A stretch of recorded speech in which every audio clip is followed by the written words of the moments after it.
Czy możesz opowiedzieć nam o tym, jak powstawał film? Yeah, I don't remember how director Janis got the idea in the first hand.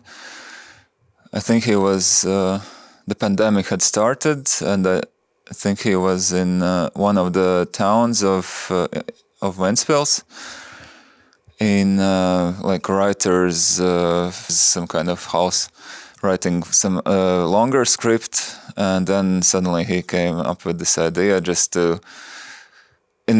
Generally, we just missed going to cinema screenings and not being able to see films on big screens. It was kind of, well, not hard, but yeah, we really missed that. It was. We also felt that it's getting more serious with the film spaces in general, because like not a lot of films, like Latvians don't go to films generally. They're not very keen on going to cinemas, and. Then he came up with the idea of going to these empty places and trying to open doors through like using our camera, opening these doors, opening these kind of stories from people. We didn't have any money. We were gonna do it either way with our own money. I just bought the camera. The film was shot on this 8mm brown ISO, and Janis was supposed to buy film stock. But we just tried to write some applications for fundings, and they just gave a little bit of money, so at least that covered the film stock and just gasoline, and that's pretty much all we needed, and we were set to go. Skąd decyzja, żeby użyć taśmy 8 mm? Also, because of money reasons, for a moment we thought about digital, but somehow this idea was scratched quite early on, and I had just shot my cinematography master's thesis on 16 millimeters. It wasn't a pleasant experience because I couldn't buy enough rolls. But then here with 8 millimeters, it's cheaper. We get to buy more rolls, and we can make mistakes. So we can shoot something that will maybe not go into the film. Both of us decided that it should be on film stock somehow. Because I'm now trying to go back to origins of cinema or something. Czy w związku z decyzją o użyciu taśmy i kręceniu filmu w sposób analogowy nie mieliście problemów technicznych, na przykład z kwestią światła w salach kinowych? Yeah, after shooting 16 millimeters, I kind of got some experience, and I felt more comfortable with the just on film stock. And the camera we bought was this brown ISO, and the guy who sold us, he told that in 8mm camera world there's the Bolex. I think that's the kind of Ferrari of 8mm cameras, and this is also it's a Mercedes-Benz S, so it's also very trustworthy and made in West Germany, I think. So you can trust this piece of machinery.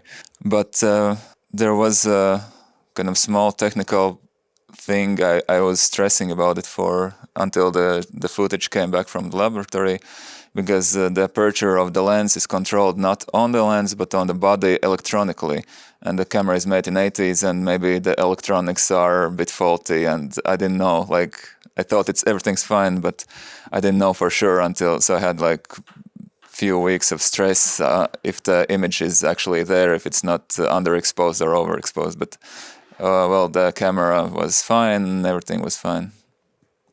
Jakie emocje towarzyszyły wam w czasie wchodzenia do kin podczas pandemii?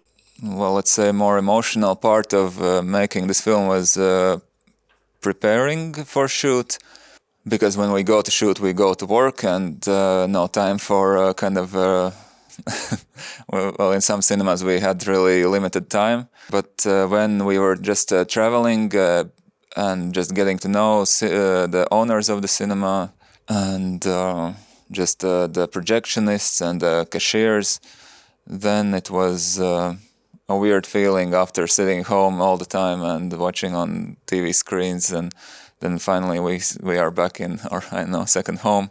And yeah, after even watching in one cinema, they showed us just trailers of the upcoming films, and one of the first trailer was Tom and Jerry, and that was the first thing I saw on the big screen, and I was just happy to see this trailer play out.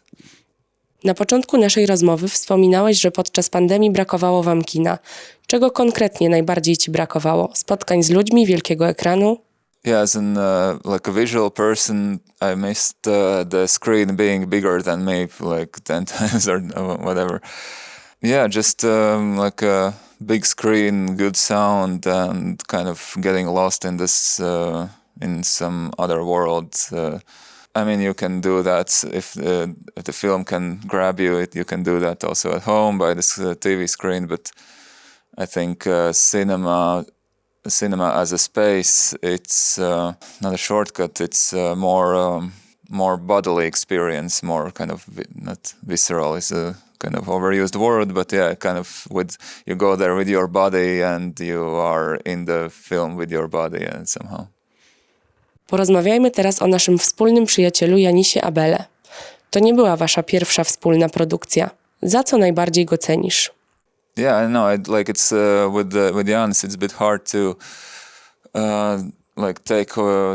kind of separate filmmaking and friendship because these two things are so intertwined. Especially with this film, it didn't feel like a job or it didn't feel like we have to work. It was just, and also one of the main people in our team is Dita Birkenstein. She's the producer of this film. And the gaffer Walters Kruskops, he's actually mentioned in the film. He's the friend Janis meets in the Forum Cinemas. Yeah, and it just felt like going on a trip with friends and just enjoying each other's company and making jokes and shooting cinemas. Then in the evening, staying somewhere, drinking, and going to the next cinema and yeah, it was just activity for friends, not like a job.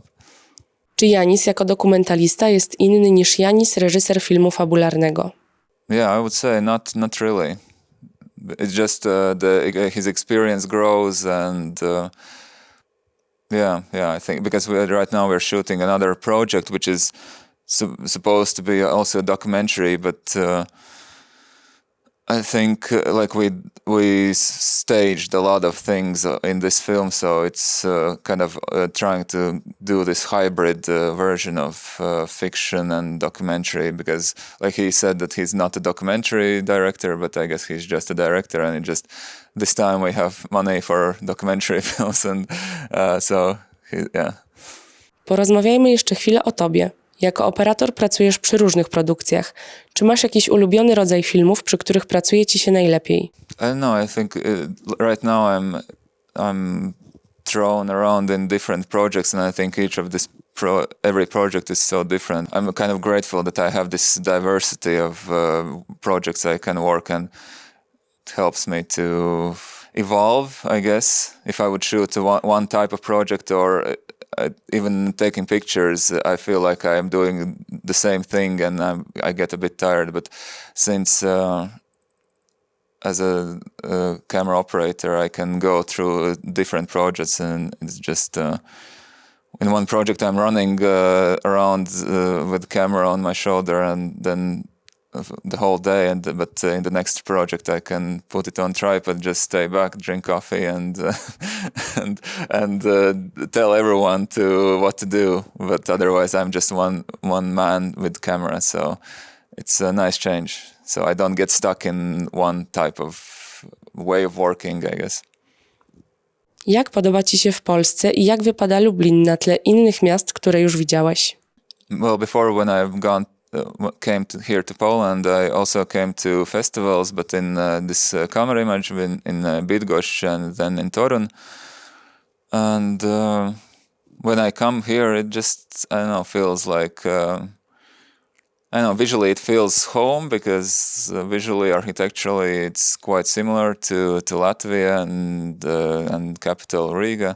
Yeah, well, this festival is probably the most welcoming festivals I've ever been, and like this hospitality, it's I'm even surprised. Like I'm not used to this kind of treatment, and so thank you. Yeah, it's very humbling to be here.